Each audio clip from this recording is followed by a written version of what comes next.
నమస్కారం G news కి స్వాగతం. నేను మీ శిరీష. ఈ రోజు వార్తల్లో విశేషాలు చూద్దాం.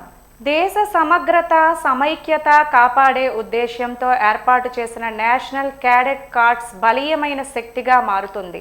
ప్రపంచంలో అతిపెద్ద యూత్ ఆర్గనైజేషన్ ఎన్సీసీ అని చెప్పవచ్చు. దేశవ్యాప్తంగా 13,50,000 మంది విద్యార్థులు స్వచ్ఛందంగా ఎన్సీసీలో చేరి దేశ రక్షణ ఐక్యత కోసం సేవలు అందిస్తున్నారు. జీవితంలో క్రమశిక్షణ విద్యార్థి దశ నుండే అలవర్చుకోవడానికి ఎన్సీసీ ఎంతో దోహదపడుతుందని చెప్పవచ్చు. ఎన్సీసీలో కీలకమైన సి సర్టిఫికేట్ పరీక్ష గురువారం శ్రీకాకుళం ప్రభుత్వ డిగ్రీ కళాశాల ఆవరణంలో ఏర్పాటు చేశారు. 14 ఆంధ్ర బెటాలియన్ ఆధ్వర్యంలో ఉన్న 14 కళాశాలల విద్యార్థులు సుమారు 350 మంది ఈ పరీక్షలకు హాజరయ్యారు. రక్షణ రంగంలో చేరడానికి ఎన్సీసీ ఎంతో ఉపకరిస్తోందని 14 ఆంధ్ర విభాగం గాయత్రి కళాశాల ఎన్సీసీ అధికారి కెప్టెన్ వంగా మహేశ్వరరావు చెప్పారు. ఆర్మీ, నేవీ, ఎయిర్ ఫోర్స్ నియామకాలలో నేరుగా ఎస్ఎస్బి ఇంటర్వ్యూ బోనస్ మార్కులు ఇస్తారని, వివిధ రకాల ప్రభుత్వ ఉద్యోగాల్లో ప్రాధాన్యత ఉంటుందని అన్నారు. 3 ఏళ్లు కష్టపడి ఎన్సీసీలో చేరిన విద్యార్థులకు ఇది ఒక కీలక ఘట్టమని తెలిపారు. ఈ రోజు weapon test, drill test, map pointing test మొదలగు అంశాలపై ప్రాక్టికల్ పరీక్షలు జరుగుతుంది. ఈ నెల 15వ తేదీన రాత పరీక్ష ఉంటుంది. ఈ 2 పాస్ అయిన వారికి మాత్రమే సి సర్టిఫికేట్ మంజూరు చేస్తామని కెప్టెన్ మహేశ్వరరావు స్పష్టం చేశారు. నేషనల్ క్యాడెట్ కోర్ ప్రపంచంలోనే అతిపెద్ద యూత్ ఆర్గనైజేషన్. 13,50,000 మంది ఎన్సీసీ క్యాడెట్లు దేశ రక్షణ కోసం, దేశ ఐక్యత కోసం ముందుకు వచ్చి ఈ ఎన్సీసీ ఆర్గనైజేషన్లో వాలంటీర్గా చేరడం జరుగుతుంది. ఈరోజు NCC C certificate examination, practical examination జరుగుతుంది ప్రభుత్వ కళాశాల శ్రీకాకుళంలో. ఇక్కడ 14వ ఆంధ్ర బెటాలియన్కి సంబంధించిన 11 కాలేజీల తాలూకా విద్యార్థులు సి సర్టిఫికేట్ ఎగ్జామినేషన్ మొత్తం 351 మంది రాయబోతున్నారు. ఈరోజు ఈ ప్రాక్టికల్ ఎగ్జామినేషన్లో డ్రిల్ టెస్ట్, వెపన్, ఎఫ్సిబిసి, అలాగే మ్యాప్ రీడింగ్ అనే ఈ అంశాలపై విద్యార్థులకి ప్రాక్టికల్ ఎగ్జామినేషన్ జరుగుతుంది. రాబోతున్న ఆదివారం 15వ తారీఖు రాత పరీక్ష జరుగుతుంది. ఈ 2 పరీక్షల్లో ఉత్తీర్ణులైన వారు మాత్రమే సి సర్టిఫికేట్ని పొందగలుగుతారు. ఈ సి సర్టిఫికేట్ ఉపయోగాలు చాలా ఉన్నాయి. ముఖ్యంగా డిఫెన్స్ ఫోర్సుల్లో ఉద్యోగాలు సంపాదించడం కోసం ఈ సి సర్టిఫికేట్ ఉపయోగపడుతుంది. అంతేకాకుండా కొన్ని ప్రైవేట్ సంస్థలు కూడాను ఈరోజు సి సర్టిఫికేట్ ఎగ్జామినేషన్ కోసం ఎవరైతే ఉత్తీర్ణులయ్యారో వారికి డైరెక్ట్గా వారి రక్షణ దళాల్లోని ఉద్యోగాలు ఇవ్వడం జరుగుతుంది. ఇది 3 సంవత్సరాల కష్టం తర్వాత ఈ సి సర్టిఫికేట్ ఎగ్జామినేషన్కి ఎన్సీసీ క్యాడెట్లు అపీర్ అవుతారు. వంశధార నిర్వాసితుల సమస్యలపై పాతపట్నం నియోజకవర్గ శాసనసభ్యులు అసెంబ్లీ ప్రివిలేజ్ కమిటీ మెంబర్ మామిడి గోవిందరావు అసెంబ్లీలో తన గళాన్ని బలంగా వినిపించారు.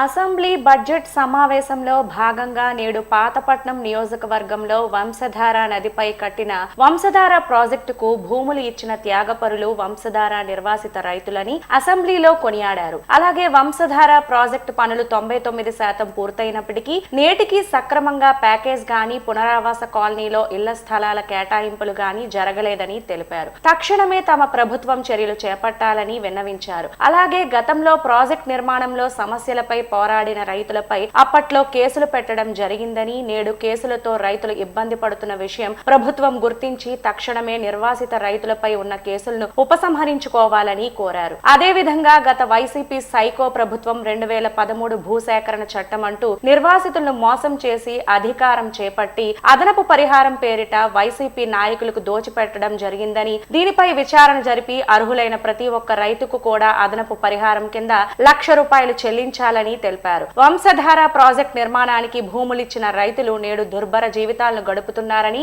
గతంలో 20 ఎకరాలు కలిగిన రైతు నేడు భవన నిర్మాణ కార్మికులుగా హైదరాబాద్, చెన్నై వంటి నగరాల్లో జీవనం సాగిస్తున్నారని, కనుక నిర్వాసితుల రైతుల త్యాగాలను గుర్తించి న్యాయం చేయాలని తెలిపారు. స్పీకర్ ద్వారా ప్రభుత్వానికి ఎమ్మెల్యే విన్నవించగా సానుకూలంగా స్పందించిన సంబంధిత మంత్రివర్యులు తక్షణమే వంశధార నిర్వాసితుల సమస్యలను పరిష్కరిస్తామని హామీ ఇచ్చారు. ఎందుకంటే 20 ఎకరాలు ఉన్న రైతు కూడా ఆ రోజు ధనధాన్యములతో అష్టైశ్వర్యంతో ఉన్న రైతు ఈ రోజు కూలి పని చేసుకుంటూ చెన్నై, హైదరాబాద్ వెళ్ళి వలసగా వెళ్ళి పనిచేస్తున్నారు అధ్యక్ష.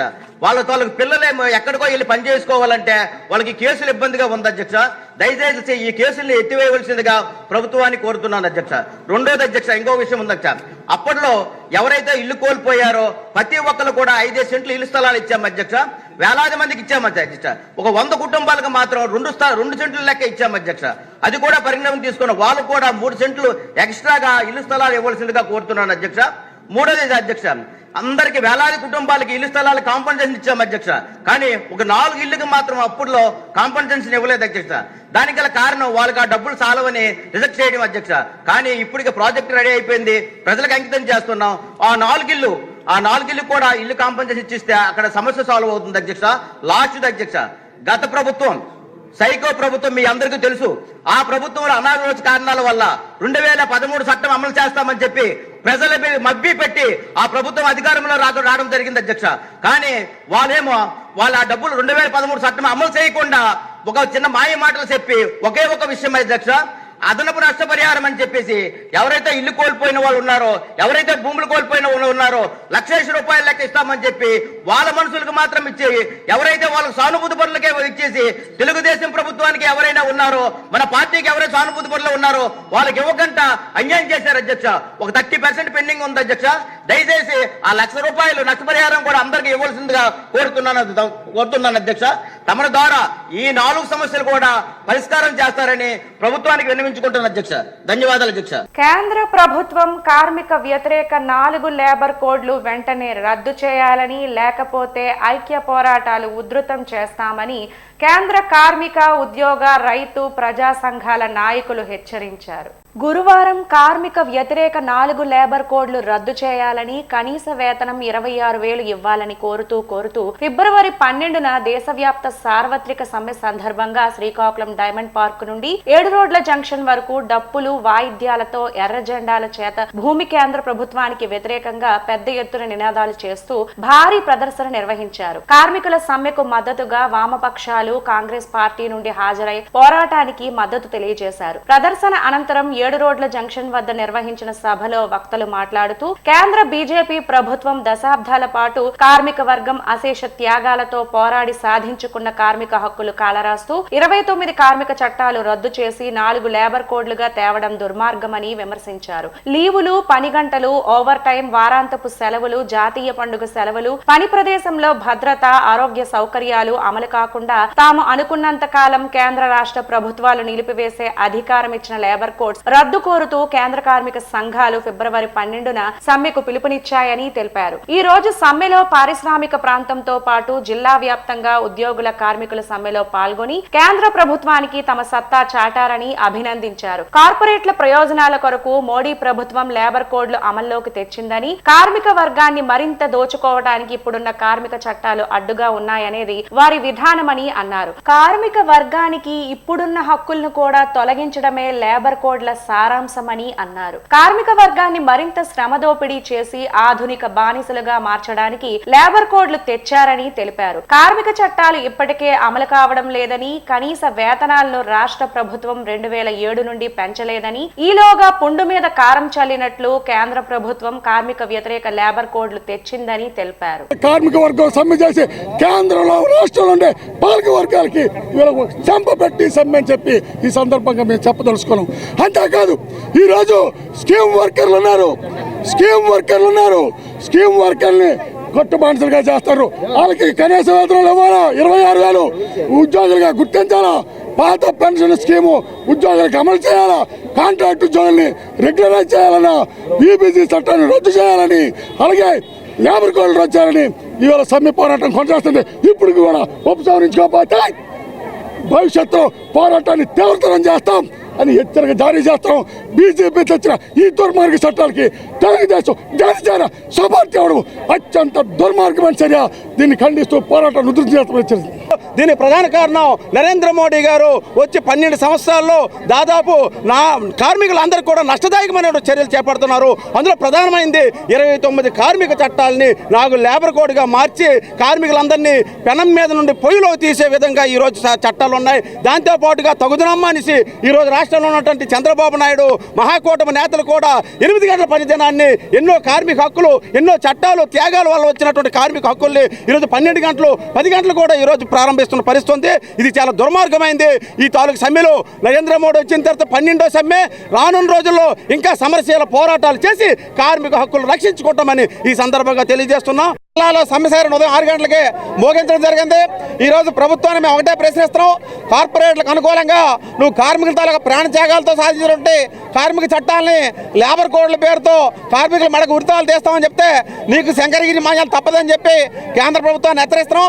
ఈరోజు ఈపీఎస్ కనీస పెన్షన్ 9,000 అమలు చేయాలని చెప్పి, స్కీమ్ వర్కర్లతో సహా కార్మికులందరికీ కనీస వేతనం 20,000 అమలు చేయాలని చెప్పి, విశాఖపట్నం స్టీల్ ప్లాంట్తో సహా ప్రభుత్వ రంగ సంస్థల ప్రైవేటుగా ఆపాలని తదితర డిమాండ్లతో చేస్తున్న ఈ సమ్మె ఈరోజు కేంద్ర ప్రభుత్వానికి గుణపాఠం కావాలి. ఇప్పటికైనా సరే కేంద్ర ప్రభుత్వం కార్మిక వ్యతిరేక చర్యలు మానుకోకపోతే మాత్రం రానున్న రోజుల్లో తీవ్రమైన పోరాటాలు సిద్ధమవుతాయని చెప్పి కేంద్ర కార్మిక సంఘాల తరఫున, సిఐటి తరఫున ప్రభుత్వాన్ని హెచ్చరిస్తున్నాం. కేంద్ర కార్మిక సంఘాలు ఇచ్చిన జాతీయ స్థాయి పిలుపు మేరకు శ్రీకాకుళం జిల్లా బిఈఎఫ్ఐ, ఏఐఆర్, ఆర్బీఈఏ సంయుక్త ఆధ్వర్యంలో కార్మికులకు చేటు చేసే లేబర్ కోడ్లను రద్దు చేయాలని ఉద్యోగులు ఒకరోజు సమ్మె జరిపారు. సమ్మెలో భాగంగా శ్రీకాకుళం సరస్వతి మహల్ కోడలి వద్ద గల స్థానిక ఏపీజీబీ ప్రాంతీయ కార్యాలయ ఆవరణంలో సమ్మెనుద్దేశించి బిఈఎఫ్ఐ జాతీయ కేంద్ర కమిటీ సభ్యులు మండ శ్రీనివాసరావు మాట్లాడుతూ కార్మికుల హక్కులు హరించే లేబర్ కోడ్లను తక్షణమే ఉపసంహరించుకోవాలని కేంద్ర ప్రభుత్వాన్ని డిమాండ్ చేస్తున్నామని, ఎన్ఆర్బీఐ ఏర్పాటు చేసి ఉద్యోగ నియామకాలు చేపట్టాలని, లేని పక్షంలో పోరాటం తీవ్రతరం చేస్తామని హెచ్చరించారు. గ్రామీణ బ్యాంకుల డీజీఎస్ బివిఎస్ రావు, అధికారుల సంఘం నాయకులు రవికుమార్లు మాట్లాడుతూ గ్రామీణ బ్యాంకుల్లో విదేశీ పెట్టుబడుల ఆలోచనలకు స్వస్తి పలకాలని హితవు పలికారు. పాల్గొంటున్న ఉద్యోగులు, అలాగే గ్రామీణ బ్యాంకు అలాగే ఏఆర్ఆర్బీఏ పాల్గొంటున్న మన గ్రామీణ బ్యాంకు ఉద్యోగులందరికీ క్రాంతికారక విప్లవాభినందనలు. ఈరోజు సమ్మెలో పాల్గొనడానికి మన జీతభత్యాల కోసం కాదు, పని స్థితిని మెరుగుపరుచుకోవడానికి కాదు, మన డిమాండ్స్ కాదు, కేవలం భారతదేశం ప్రజానీకల్లో సామాన్యుడిగా భావింపబడుతున్న కార్మికుల తాలూకా హక్కులు కాలరాచే దుశ్చర్య సంఘటన జరగడానికి నవంబర్ 21న శ్రీకారం చుట్టింది కేంద్ర ప్రభుత్వం. 2019లో వేతన కోడ్, వేజ్ కోడ్ అని, అలాగే 2020లో ఇండస్ట్రియల్ డిస్ప్యూట్ యాక్ట్, అలాగే సామాజిక భద్రత మరియు పని పరిస్థితుల మెరుగుదల కోడ్, అలాగే వేజ్ కోడ్, ఈ 4 లేబర్ కోడ్లని కేంద్ర ప్రభుత్వం మన ప్రజానీకం ముందు ఎటువంటి చర్చ జరపకుండా, ఎవరి తాలూకా అభిప్రాయాలు సేకరించకుండా, ఎవరిని సంప్రదించకుండా నిర్యుద్ధంగా ప్రకటించడం జరిగింది. అయితే కేంద్ర ప్రభుత్వం చెప్పే మాట ఒక మాట, వాస్తవంగా కేంద్ర రాష్ట్ర ప్రభుత్వాలు అనుసరిస్తున్న కార్మిక ప్రజా వ్యతిరేక విధానాలకు వ్యతిరేకంగా సమరశీల పోరాటాలకు సిద్ధం కావాలని సిపిఎం పార్టీ జిల్లా కార్యదర్శి డి గోవిందరావు, సిఐటియు జిల్లా ప్రధాన కార్యదర్శి పి తేజేశ్వరరావు, ఎస్ఎఫ్ఐ రాష్ట్ర అధ్యక్షుడు పి రామ్మోహన్ రావు పిలుపునిచ్చారు. ఫిబ్రవరి 12 దేశవ్యాప్త సమ్మె సందర్భంగా ఉదయం 6 గంటల నుండి సమ్మెలో పాల్గొన్న పారిశ్రామిక కార్మికులు చిలకపాలెం నుండి ఎచ్చెర్ల వరకు భారీ ర్యాలీ అనంతరం బహిరంగ సభ నిర్వహించారు. ఈ సందర్భంగా వారు మాట్లాడుతూ కార్మిక వర్గం తరతరాలుగా పోరాడి సాధించుకున్న 44 కార్మిక చట్టాలను, 4 లేబర్ కోడ్లను బీజేపీ తెచ్చి కార్మిక వర్గాన్ని కట్టు బానిసలుగా చేసిందని వారు విమర్శించారు. యాజమాన్యాలు యథేచ్ఛగా దోపిడీ చేసుకోవడానికి అవకాశం కల్పించిందని విమర్శించారు. బీజేపీ తెచ్చిన లేబర్ కోడ్స్ కు మన రాష్ట్రంలో తెలుగుదేశం, జనసేన మద్దతు ఇవ్వడం దుర్మార్గమైన చర్యని విమర్శించారు. యూపీఏ గవర్నమెంట్ లో వామపక్షాలు పోరాటంతో సాధించిన ఉపాధి హామీ చట్టాన్ని బీజేపీ ప్రభుత్వం వీబీజీ రామ్జీ పథకాన్ని తెచ్చి ఉపాధి హామీ చట్టాన్ని నిర్వీర్యం చేసిందని విమర్శించారు. నూతన విత్తన సవరణ బిల్లు రద్దు చేయాలని డిమాండ్ చేశారు. ఈ రోజు దేశవ్యాప్తంగా కార్మిక వర్గం సూర్యోదయం నుంచే ఈ రోజు సమ్మెలో పాల్గొంది. అందులో భాగంగానే ఈ రోజు శ్రీకాకుళం జిల్లాలో అటు పైడి భీమవరం నుండి ఇటు ఇచ్చాపురం వరకు ఈ రోజు సమ్మె జరుగుతుంది. ఈ రోజు హెచ్చర్లోన పెద్ద ఎత్తున ర్యాలీ నిర్వహించడం జరుగుతుంది. ఈ రోజు కార్మిక వర్గం తరతరాలుగా పోరాటం చేసి ఆత్మ బలిదానాలతోనే సంపాదించుకున్న 44 కార్మిక చట్టాన్ని ఇవాళ 4 లేబర్ కోడ్లకి తీసుకొచ్చి కార్మిక వర్గానికి ఇవాళ బేరసారాల హక్కు, సమ్మె హక్కు, 8 హక్కు, పంచమ హక్కు లేకుండా ఇవాళ చేసిన ఈ లేబర్ కోడ్లు రద్దు చేయాలని చెప్పి ఇవాళ మేము డిమాండ్ చేస్తున్నాం. అంతేకాదు ఈ దుర్మార్గమైన చట్టాన్ని బీజేపీ తెస్తే ఈ రాష్ట్రంలో తెలుగుదేశం జనసేన పార్టీల మద్దతు ఇవ్వడము అత్యంత దుర్మార్గమైన చర్య. ఇది ఈ రోజు సమ్మె కోట్లాది మంది చేస్తాను పాలక వర్గాలకి ఇది ఒక చంప పెట్టని చెప్పి ఈ సందర్భంగా హెచ్చరిస్తున్నాం. అందుకోసమే లేబర్ కోడ్లు రద్దు చేయాలా, బీపీ రామజీ చట్టాన్ని రద్దు చేయాలా, విత్తన సవరణ చట్టం రద్దు చేయాలా, అదేవిధంగా విద్యుత్ సవరణ బిల్లు రద్దు చేయాలా, స్కీమ్ వర్కర్ని కార్మికులుగా గుర్తించాలా, కనీస వేతనం 26,000 రూపాయలు ఇవ్వాలని కోరుతూ ఈ రోజు బ్రహ్మాండమైన సమ్మె జరుగుతుంది. ఇప్పటికైనా కేంద్ర రాష్ట్ర ప్రభుత్వాలు ఉపసంహరించుకోకపోతే పోరాటాలు ఉధృతం చేస్తామని చెప్పి ఈ ర్యాలీలు బహిరంగ సభలో హెచ్చరిక తెలియజేస్తున్నాం. అశేష త్యాగాలతో దశాబ్దాల పాటు పోరాడి సాధించుకున్నటువంటి కార్మిక హక్కులను మోడీ నాయకత్వంలో బీజేపీ ప్రభుత్వం కాలరాస్తా ఉంది. బీజేపీ ప్రభుత్వం కార్పొరేట్లకు, పెట్టుబడిదారులకు సేవ చేస్తూ కార్మిక వర్గాన్ని ఆధునిక బానిసలుగా మార్చేదానికి, పెట్టుబడిదారులు మరింత శ్రమ దోపిడీ చేసేదానికి ఈరోజు మోడీ ప్రభుత్వం పూనుకుంటూ ఉంటుంది. శ్రీకాకుళం నియోజకవర్గ రహదారుల అభివృద్ధి కొరకు నిరంతరం శ్రమిస్తున్న శ్రీకాకుళం శాసనసభ్యులు గుండు శంకర్ నియోజకవర్గ ప్రజలు ఎప్పుడూ తోడుగా ఉంటారని శ్రీకాకుళం నగర corporation marketing vending committee advisor, Srikakulam పట్టణం కస్టర్ ఇన్ఛార్జ్ ఉంగటి రమణమూర్తి అన్నారు. శ్రీకాకుళంలో జీ న్యూస్ తో మాట్లాడుతూ సుమారు 10,87,00,000 నిధులను మంజూరు చేయించే ఘనత గుండు శంకర్ కే సొంతమని తెలిపారు. శ్రీకాకుళం నియోజకవర్గానికి కేంద్ర మంత్రి వర్యులు కింజరాపు రామ్మోహన్ నాయుడు, రాష్ట్ర మంత్రి వర్యులు కింజరాపు అచ్చెన్నాయుడు, శ్రీకాకుళం శాసన సభ్యులు గుండు శంకర్ వీరి కలయికలో శ్రీకాకుళం ఒక సుందరమైన శ్రీకాకుళంగా తీర్చిదిద్దడానికి ఎంతో కృషి చేస్తున్నామని తెలిపారు. కింజరాపు అచ్చెన్నాయుడు శ్రీకాకుళం హెడ్ క్వార్టర్ ని ఒక సుందరమైన పట్టణంగా తీర్చిదిద్దాలనే సంకల్పంతో కేంద్ర మంత్రి వర్యులు కింజరాపు రామ్మోహన్ నాయుడు సహకారంతో రాష్ట్ర కూటమి ముఖ్యమంత్రి వర్యులు నారా చంద్రబాబు నాయుడు, రాష్ట్ర ఐటీ శాఖ మాత్యులు నారా లోకేష్ బాబు సహకారంతో శ్రీకాకుళాన్ని ఒక సుందరమైన శ్రీకాకుళంగా తీర్చిదిద్దడానికి కంకణం కట్టుకున్నామని తెలిపారు. 20 నెలల్లో 30 కోట్ల వరకు అభివృద్ధి పనులు చేసి చూపించారని వారు తెలిపారు. సుమారు 30 కోట్ల వరకు టెండర్ ప్రాసెస్ లో ఉన్నాయని, 60 కోట్ల వరకు ఈ 20 నెలల్లో రాబట్టేందుకు నిరంతరం శ్రమించారని పేర్కొన్నారు. శ్రీకాకుళం నేను గతంలో ఎప్పుడు జరిగిన అభివృద్ధి, గత పాలకులు చేయని అభివృద్ధి ఈ రోజు గుండు శంకర్ గారు 2 సంవత్సరాలలో నిరంతరం శ్రమించి ఈ సహకారంతో, పెద్దల సహకారంతో ఈ కార్యక్రమం చేసి ఈ రోజు అభివృద్ధి చేస్తున్నారు. దానికి ఉదాహరణకి మీకు అరసవిల్లి చాలా డెవలప్ చేశాము అని తెలియజేస్తున్నాం. అరసవిల్లితో పాటు శ్రీకాకుళం పట్టణం అన్ని రోడ్లు మీకు తెలియజేస్తున్నాము. శ్రీకాకుళం నియోజకవర్గం కానివ్వండి, శ్రీకాకుళం నియోజకవర్గం గార మండలం, అటు శ్రీకాకుళం మండలం కూడా చూడండి. గార మండలం విషయానికి వచ్చేసరికి అటు ఒకసారి రాళ్లపేట, మెండపేట, ముద్దాడపేట, అలాగే గార మండలం, సాలివండంలో 2 కోట్ల రూపాయల పైచిలుకలు నిధులు పెట్టి అక్కడ ఏర్పాట్లు కానివ్వండి. ఇలా గార మండలం ఒకవైపు, అలాగే రూరల్ మండలంకి వచ్చేసరికి శ్రీకాకుళం రూరల్ మండలం వచ్చేసరికి కల్లేపల్లి కానీ, మా బట్టేరుపల్లి చాలా ఏరియాల్లో కూడాను రోడ్లు ఏ ఏరియాకి వెళ్ళండి మీరు చూస్తుండగా మీ రోడ్లు పూర్తి స్థాయిలో చేసి తీరుతున్నారు. ఈరోజు అంతటి అభివృద్ధి నిధులు కూడా వర్షం కురిపిస్తున్నారు. ఇదంతా కేంద్ర మంత్రి రామ్మోహన్ నాయుడు గారు, అలాగే రాష్ట్ర మంత్రి అచ్చెన్నాయుడు సహకారంతో శంకర్ గారు దూసుకుపోతున్నారు.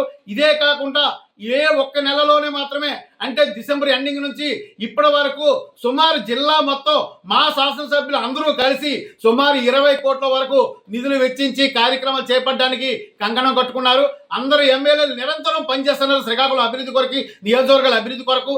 అలాగే మన సూర్యమూర్తి గుడి గురించి మనం మాట్లాడుకుందాం. సూర్యమూర్తి రథసప్తమి అనేసరికి చాలా గ్రాండ్ గా చేయగలిసాము. ఇప్పుడు లేని జనాభా ఈ రోజు ఎక్స్పెక్టేషన్స్ రంగరంగ వైభవంగా పండగ వాతావరణం క్రియేట్ చేయడమే కాకుండా వారం రోజుల పండుగను కూడాను మేము జరిపించగలిసాము. ఆ వారం రోజుల పండుగలో ఏ రాష్ట్రంలో జరగని ఫెస్టివల్స్, సూర్యనాడు ఏనాడు కూడా జరగని ఫెస్టివల్ ఈ రథసప్తమి నాడు అంత ఘనంగా పండగ వాతావరణంతో పాటు వివిధ కళలు, శ్రీకాకుళంలో ఎన్ని కళలు ఉన్నాయో అన్ని కళలు కూడా పరిచయం చేసే వేదిక కంకణ కట్టుకున్నారు మా గుండశంకర్ గారు. తక్కువ డబ్బులకు ఒడిశాలో గంజాయి కొనుగోలు చేసి ఎక్కువ డబ్బులకు ఇతర ప్రాంతాల్లో అమ్మకానికి తీసుకువెళ్తున్న ఒడిశా, ఉత్తరప్రదేశ్ రాష్ట్రాలకు చెందిన నలుగురిని పోలీసులు పట్టుకున్నారు. వీరి వద్ద నుండి 24 కేజీల గంజాయి స్వాధీనం చేసుకున్నారు. బుధవారం నరసనపేట సిఐ మరడాన శ్రీనివాసరావు, ఎస్ఐ బలివాడ గణేష్లు మీడియాతో మాట్లాడుతూ మడపాం టోల్ గేట్ వద్ద మంగళ, బుధవారాల్లో పోలీసుల వాహనాల తనిఖీ చేపట్టామని, లారీలో కొందరు అనుమానాస్పదంగా కనిపించడంతో ఆరా తీయగా వారి వద్ద గంజాయి పట్టుబడిందని తెలిపారు. ఒడిశా రాష్ట్రం గజపతి జిల్లా భీమనాపూర్ కు చెందిన ఇస్సాకో రైత, గంజాం జిల్లా కమలపడార్ గ్రామానికి చెందిన సాగర్ పహాన్లు హైదరాబాద్ 12 కేజీల గంజాయిని తరలిస్తున్నట్లు గుర్తించారు. అలాగే ఉత్తరప్రదేశ్ బాగ్పట్ జిల్లా తాండ గ్రామానికి చెందిన ఆసిఫ్ ఖాన్, అదిల్ ఖాన్లు జైపూర్ లో 12 కేజీల గంజాయి కొనుగోలు చేసి కొరాపుట్ మీదుగా ఉత్తరప్రదేశ్ వెళ్తుండగా మడపాం వద్ద పట్టుబడ్డారు. ఈ నలుగురిని వేర్వేరు కేసుల్లో అరెస్టు చేశామని సిఐ తెలిపారు. నిందితులను కోర్టులో హాజరుపరచగా మెజిస్ట్రేట్ 14 రోజులు రిమాండ్ విధించినట్లు పేర్కొన్నారు. నారాయణుడి కళ్యాణ మహోత్సవం కన్నుల పండుగగా సాగింది. శ్రీకాకుళం నగర పాలకోన్నత పాఠశాల మైదానంలో బుధవారం టీటీడీ ఆధ్వర్యంలో శ్రీనివాస కళ్యాణాన్ని చూసి భక్తులు పులకరించిపోయారు. మందసలో వాసుదేవుడి కళ్యాణ వేడుక త్రిదండి శ్రీమన్నారాయణ దేవనాథ రామానుజ స్వాముల పర్యవేక్షణలో రమణీయంగా సాగింది. ఈ సందర్భంగా ఏర్పాటు చేసిన సాంస్కృతిక కోలాట ప్రదర్శనలు, గీతాలాపనలు ఆకట్టుకున్నాయి. కేంద్ర ప్రభుత్వం నూతనంగా తీసుకువచ్చిన కార్మిక వ్యతిరేక లేబర్ కోడ్లను ఆపాలని Srikakulam district bank employees coordination committee కార్యదర్శి బి శ్రీనివాసులు డిమాండ్ చేశారు. All India bank employees association ఇచ్చిన పిలుపు మేరకు కేంద్ర ప్రభుత్వం ప్రవేశపెట్టిన కార్మిక చట్టాల వ్యతిరేకంగా గురువారం శ్రీకాకుళం నగరం విమెన్స్ కాలేజ్ రోడ్డులో దేశవ్యాప్త సమ్మె కార్యక్రమాన్ని చేపట్టారు. అనంతరం విమెన్స్ కాలేజ్ రోడ్డులో గల union bank of India women's branch నుండి సూర్యమహల్ వరకు ర్యాలీని నిర్వహించారు. మానవహారం చేపట్టి మరలా యూనియన్ బ్యాంక్ విమెన్స్ బ్రాంచ్ వద్దకు చేరుకొని నిరసన ప్రదర్శన చేశారు. ఈ సందర్భంగా ఆయన మాట్లాడుతూ కార్మికులపై దాడులను నిలిపివేయాలని తెలిపారు. యువ ఉద్యోగులపై దాడులను ఆపాలని, బ్యాంకులు, ఎల్ఐసి, జిఐసిల ప్రైవేటీకరణను నిలిపివేయాలని కోరారు. ఐడిబిఐ బ్యాంక్ అమ్మకాన్ని నిలిపివేయాలని, ఇన్సూరెన్స్ రంగంలో 100% ఎఫ్డిఐ పెంపును వెనక్కి తీసుకోవాలని డిమాండ్ చేశారు. తగినంత నియామకాలు చేపట్టి యువతకి పర్మనెంట్ ఉద్యోగాలు కల్పించాలని హితవు పలికారు. ఈ కార్యక్రమంలో జి కరుణ, రామశర్మ, శ్రావణి, రామ్ ప్రసాద్, గిరిప్రసాద్, సూర్య, ఉపేంద్ర, గణేష్ ప్రసాద్, వాసు, వివిధ బ్యాంకుల నాయకులు మరియు సభ్యులు అధిక సంఖ్యలో పాల్గొన్నారు. లేబర్ కోడ్లను రద్దు చేసి ఏవైతే పాత లేబర్ కోడ్స్ ఉన్నాయో వాటిని మరలా తీసుకురావాలని చెప్పి మేము డిమాండ్ చేస్తున్నాం. ఆ 4 లేబర్ కోడ్స్ వలన చాలా సమస్యలు తలెత్తుతాయి. అలాగే మహిళా సాధికారత అని చెప్పేసి ప్రభుత్వం ఈ 4 లేబర్ కోడ్ల వలన మహిళా సాధికారత సాధించేసామని చెప్తుంది. అది చాలా తప్పది. మహిళలకు కూడా 12 గంటలు మరి బ్యాంకు ఉద్యోగాలు చేయాలని చెప్పేసి, రాత్రులు కూడా షిఫ్ట్ డ్యూటీలో మహిళలు పనిచేయాలని చెప్పేసి ఈ రకంగా ప్రభుత్వం చెప్తుంది. ఈ బోటకపు మాటలు మేము నమ్మే విధంగా మేము లేము. అందుకే ఈరోజు మేము ఆల్ ఇండియా బ్యాంక్ ఎంప్లాయీస్ అసోసియేషన్గా మరి ఈ 10 యూనియన్ల సమ్మెతో కూడా మేము కూడా ఈరోజు పాల్గొన్నాము. ఈ సమ్మె మరి ప్రభుత్వం కనుక మాకు ఏవైతే సమస్యలు ఉన్నాయో వెంటనే వాటిని మరి పరిష్కరించినట్లయితే మరింత ఉధృతంగా కూడా మేము సమ్మెలకు చేస్తామని చెప్పి, అలాగే నిరవధిక సమ్మెకు కూడా మేము వెనుకాడమని చెప్పి తెలియజేసుకుంటున్నాము. లేబర్లకు ఉండే రైట్లన్నింటినీ ఉల్లంఘించే ప్రయత్నం చేస్తుంది. అసంఘటిత రంగాల్లోని మహిళల్ని, బాల కార్మికుల్ని ప్రోత్సహించే విధంగా, వాళ్ళని బాల కార్మికత్వాన్ని ప్రోత్సహించే విధంగా వాళ్ళ లేబర్ కోడ్లు ఉన్నాయి. వీటన్నింటినీ వెనక్కి తీసుకోమని చెప్తూ దేశవ్యాప్తంగా అన్ని యూనియన్లు స్ట్రైక్కి ముందుకొచ్చాయి, కార్మిక సంఘాలన్నీ కూడా. అదేవిధంగా బ్యాంకింగ్ రంగంలో ఏసీ రూముల్లో ఉద్యోగాలు చేసుకుంటున్న మహిళలు కూడా, అసంఘటిత రంగాల్లో ఉన్న మహిళల కోసం, భారతీయ మహిళా శక్తి కోసం వాళ్ళు కూడా ముందుకొచ్చి ఈరోజు స్ట్రైక్ చేయడానికి తమ ఒకరోజు జీతాన్ని వదులుకొని కార్మికుల కోసం, అలాగే కస్టమర్ల కోసం ఎండలోకి వచ్చి స్ట్రైక్ చేస్తున్నారు. ఈ స్ట్రైక్ని జయప్రదం చేయాలి. ఈ విషయాన్ని, ఈ ఆందోళనని ప్రభుత్వం వరకు తీసుకొని వెళ్ళాలి. ప్రభుత్వం తప్పనిసరిగా ఈ కోడ్లను వెనక్కి తీసుకోవాలి అని కోరుకుంటున్నాను. రాష్ట్ర వ్యాప్తంగా ఉన్న లక్షలాది మంది పేద, మధ్యతరగతి విద్యార్థులకు లబ్ధి చేకూరేలా ఫీజు రియంబర్స్మెంట్ మరియు స్కాలర్షిప్ల కోసం తక్షణమే 1200 కోట్లు విడుదల చేస్తూ బడ్జెట్ రిలీజ్ ఆర్డర్స్ జారీ చేసిన రాష్ట్ర విద్యాశాఖ మంత్రి నారా లోకేష్కు ప్రత్యేక ధన్యవాదాలు తెలియజేశారు.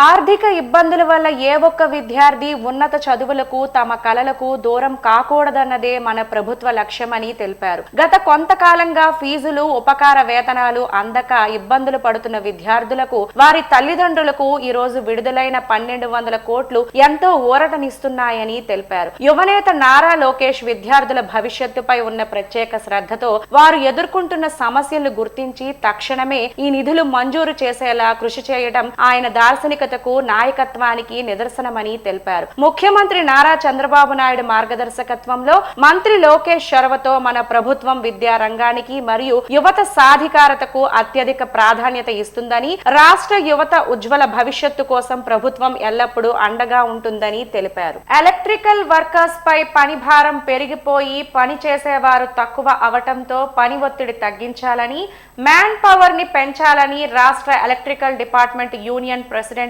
గోపాల్ డిమాండ్ చేశారు. శ్రీకాకుళం నగరం Andhra Pradesh electronic employees union office వద్ద 75వ సంవత్సర వార్షికోత్సవ సందర్భంగా జెండాను ఆవిష్కరించారు. ఈ సందర్భంగా ఆయన మాట్లాడుతూ 1104 మన హక్కులకు, మన పోరాటానికి సిద్ధం కావాలని పిలుపునిచ్చారు. ఎలక్ట్రికల్ డిపార్ట్మెంట్ అనేది 24 గంటల పాటు అటు తుఫాను వచ్చినా ఎటువంటి సమయంలోనైనా ప్రజలకు సేవలు అందిస్తున్నప్పుడు ప్రభుత్వాలు మాపై కనీస వసతులు కానీ, కావలసిన వస్తువులు కానీ అందజేయకపోవటం చాలా అన్యాయమని వాపోయారు. గతంలో కూడా 24 గంటలు పనులు చేసి ఆ సమయంలో చాలా మంది ప్రాణాలు కూడా పోయినప్పటికీ కష్టం వస్తే ఎదిరించి ముందు నిలబడే మా ఉద్యోగ వర్గాల్ని ఆదుకోవాలని ప్రభుత్వాలని కోరారు. ఆల్ ఇండియన్ రాష్ట్ర పిలుపు మేరకు రాష్ట్ర వ్యాప్తంగా ఈ రోజు మధ్యాహ్నం భోజనం విరామ సమయంలో కూడా ధర్నా నిర్వహిస్తున్నామని వారు తెలిపారు. కార్మిక చట్టాలు, విద్యుత్ బిల్లును పార్లమెంటులో పెట్టడం వల్ల ఒక విద్యుత్ వర్కర్స్ కే కాదు, రైతులకు, సామాన్యులకు కూడా ఈ చట్టం వల్ల అధిక భారం పెరుగుతుందని, ప్రజలు దీన్ని తెలుసుకోవాలని వారు తెలిపారు. రైతులు కూడా ఈ చట్టం వల్ల వ్యవసాయ పంపులు, రాయితీలు కూడా కోల్పోవటం జరుగుతుందని, స్మార్ట్ మీటర్ల వల్ల కూడా వస్తున్న సమస్యలు అందరికీ తెలిసినప్పటికీ ప్రభుత్వాలు పట్టించుకోకుండా బలవంతంగా కోత మీటర్లు కూడా అమర్చమని మాపై ఒత్తిడి తెస్తుందని, దీనివల్ల ఎంత ఇబ్బందులు పడుతున్నామనో ఆయన చెప్పారు. మరి రైతులకు వచ్చేటప్పటికి వ్యవసాయ పంపు సెట్లలో రాయితీ కోల్పోయే పరిస్థితి ఉంది. ప్రజల్లో కూడా ఎస్సీ, ఎస్టీ వాళ్ళకి కూడా, మైనారిటీస్కి కూడా, పొలుగు పడగైన వర్గాలకు కూడా రాయితీ కోల్పోయే పరిస్థితి ఉంది. కాబట్టి అందరూ కూడా దీన్ని ఆలోచన చేయాలి, అందరూ కూడా దీన్ని సహకరించాలి. ఈరోజు డిపార్ట్మెంట్లకు వచ్చే పరిస్థితి కూడా రేపు మీ అందరికీ తెలిసిందే. కాబట్టి ఈ చట్ట సవరణ బిల్లును ఎదుర్కోవడానికి మరి ఈరోజు అందరం కూడా ఏకతాటిగా ముఖకంఠంతో ఆంధ్రప్రదేశ్ 1104 యూనియన్ అన్ని సర్కిల్ హెడ్ క్వార్టర్స్ ముందు ధర్నాలు చేస్తాం. రాబోయే భవిష్యత్తులో కేంద్ర ప్రభుత్వం కానీ ముందుకెళ్తే వెరుపు సమ్మెకి కూడా 1104 యూనియన్ సిద్ధంగా ఉందని మీడియా ద్వారా ప్రభుత్వానికి తెలియజేస్తున్నాం. మరి ఈరోజు సమాన పనికి సమాన వేతనం కాంట్రాక్ట్ లేబర్కి ఇవ్వాల్సిన ఆవశ్యకత ఉంది. మరి అలాగే ఏదైతే రెగ్యులర్ ఎంప్లాయీస్ ఉన్నారో వాళ్ళకి పిఆర్సీ కమిటీని వెంటనే వేసి రాబోయే పిఆర్సీ కమిటీకి ముందుకు స్వాగతించవలసిన ఆవశ్యకత యాజమాన్యాలకు ఉన్నాయి. మరి ఏదైతే 1/2/99 నుండి 31/8/2004 వరకు కూడా విద్యుత్ రంగంలో పెన్షన్ సదుపాయం లేదు, రాష్ట్ర ప్రభుత్వంలో పెన్షన్ సదుపాయం ఉంది. దానికి అనుగుణంగా ఈ విద్యుత్ రంగంలో కూడా ఆ పీరియడ్లో ఉన్న వాళ్ళందరినీ కూడా పెన్షన్ సదుపాయం వెంటనే కల్పించాలి. మరి ఈ హెల్త్ కార్డు అన్నది రీసెంట్గా ఇచ్చారు, దీంట్లో కొన్ని లోపాలు ఉన్నాయి. అన్లిమిటెడ్ వైద్యం అని చెప్పి ఈరోజు 5 లక్షల సీలింగ్తో కార్డును ప్రవేశపెట్టారు. దీన్ని మేము తీవ్రంగా ఖండిస్తున్నాం. ఖచ్చితంగా మెరుగైనవి ఇంకా మంచి హాస్పిటల్స్ కూడా దాంట్లో యాడ్ చేసి మరి ఏదైనా ఉద్యోగికి అనారోగ్యం అయితే సీలింగ్ లేకుండా వైద్యం అందించాలన్నది మా తాలూకా అందరి తాలూకా ఆకాంక్ష. వార్తలు సమాప్తం. మళ్ళీ తరువాత బులెటిన్ లో కలుసుకుందాం. నమస్కారం.